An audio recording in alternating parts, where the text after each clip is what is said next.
Since then, he went on to become the most followed person on the platform with 152 million followers. Please make some noise for Khaby Lame. በዛሬው ቪዲዮአችን ማንንም አላወራም፣ ማንንም ቃል አልተነፈሰም። ነገር ግን መላው ዓለም የሰማው የሳቀበትና የተደነቀበትን የአንድ ትልቅ ሰውን ታሪክ ይዘንላችሁ መጥተናል።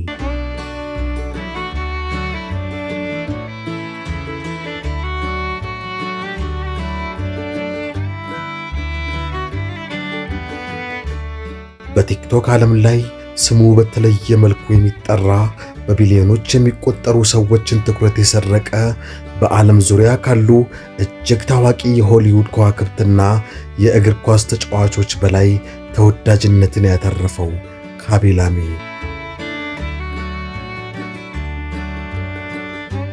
እንዴት አንድ ሰው ምንም ሳይናገር እጆቹን ብቻ እየዘረጋ ፊቱ ላይ ምንም ስሜት ሳያሳይ የቢሊዮነሮችን ያህል ሀብትና ዝና ማፍራት ቻለ? ዛሬ የዚህን ተወዳጅ ወጣት ድንቅ የህይወት ጉዞ ከሰለሞናዊ ጥበብ እስከ ቲክቶክ ዙፋን ድረስ አብረን እንቃኛለን። እስከ ቪዲዮ ፍጻሜ ድረስ አብራችሁን ቆዩ።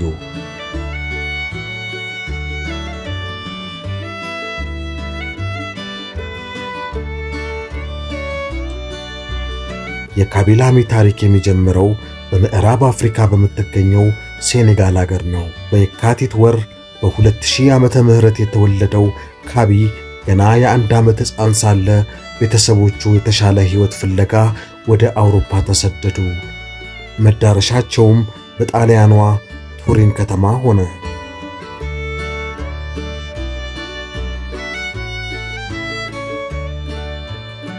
ቤተሰቡ ከከተማው ዳርቻ በሚገኙ የደሃ ማህበራዊ መኖሪያ ወይንም አፓርታማዎች ውስጥ ነበር ሕይወታቸውን የገፉት።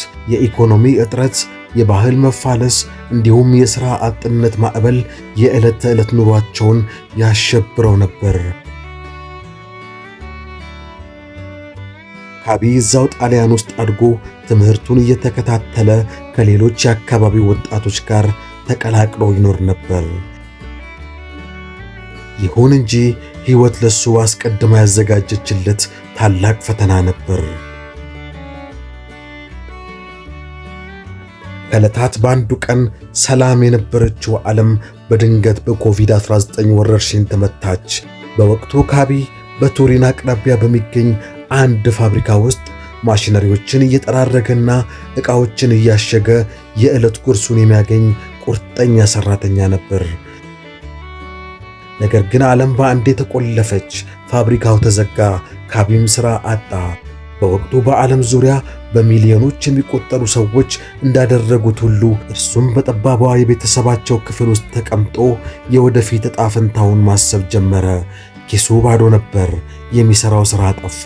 የናፈቀው ያ የተረጋጋ ሕይወት ድንገት ካይኑ ጠፋ።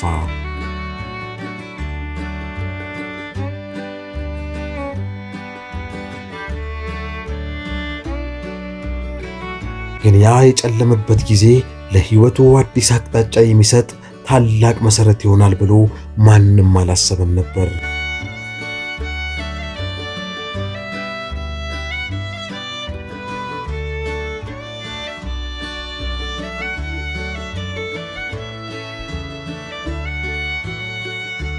በ2020 መባቻ ላይ ትርፍ ጊዜውን ለመግደል ሲል ብቻ ቲክቶክ የተባለውን አፕሊኬሽን ማውረድ ጀመረ። መጀመሪያ ላይ እንደ ሌሎቹ ሰዎች እየጨፈረ ፋሽን አሳይቶ ወይም ዘፈን እየዘፈነ ተወዳጅ ለመሆን ሞከረ። ነገር ግን ብዙም ውጤት አላመጣም።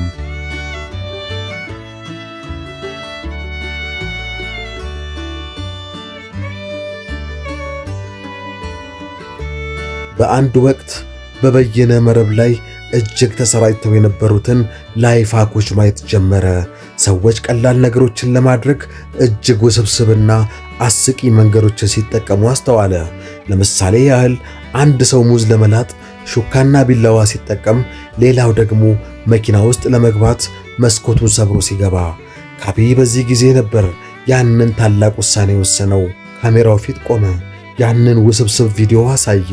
በመቀጠልም ያንን ነገር በጣም በቀላል መንገድ ሰራና ፊቱ ላይ ምንም ሳቅ ሳይኖረው እጆቹን ዘርግቶ ተመልካቹን በመመልከት ዝም አለ።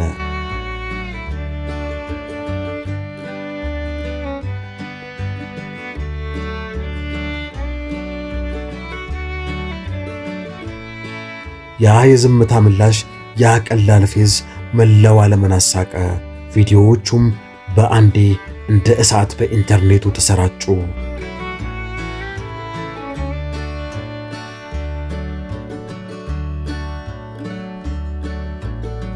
በአጭር ጊዜ ውስጥ የካቢላሜ ተከታዮች ቁጥር ከቁጥጥር ውጭ ማደግ ጀመረ። የአገሩን ድንበር ጥሶ አሜሪካን፣ እስያን እንዲሁም አፍሪካን አቋረጠ። በሚሊዮን የሚቆጠሩ የነበሩት ተከታዮች ወደ 10 ሚሊዮን፣ 100 ሚሊዮን፣ በመጨረሻም የቲክቶክ ታሪክን በመቀየር በዓለም ቁጥር 1 ብዙ ተከታይ ያለው ሰው ሆነ።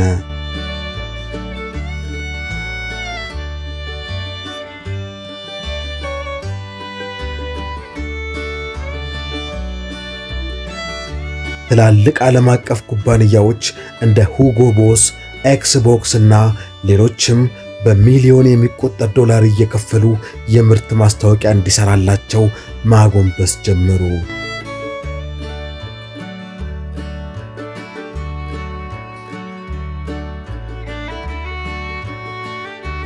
ዛሬ ላይ ካቢላሜ ከማህበራዊ ሚዲያ ከሚያገኘው ገቢና ከንግድ አጋርነቶች የተነሳ በሚሊዮን የሚቆጠር ዶላር ባለቤት ሆነ።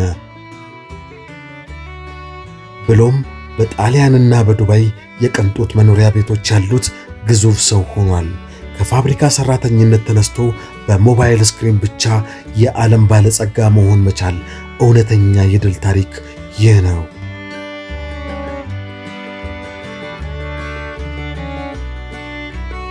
የካቢላሜ ሕይወት ለሁላችንም ትልቅ ትምህርት ይሰጠናል።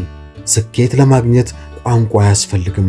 የተወሳሰበ ዕውቀትም ግዴታ አይደለም። የራስህን ማንነት ይዘ ቀለል ያለ መንገድን መከተልና በፈጣሪ የተሰጠን ተሰጥኦ በአግባቡ መጠቀም ብቻ በቂ ነው።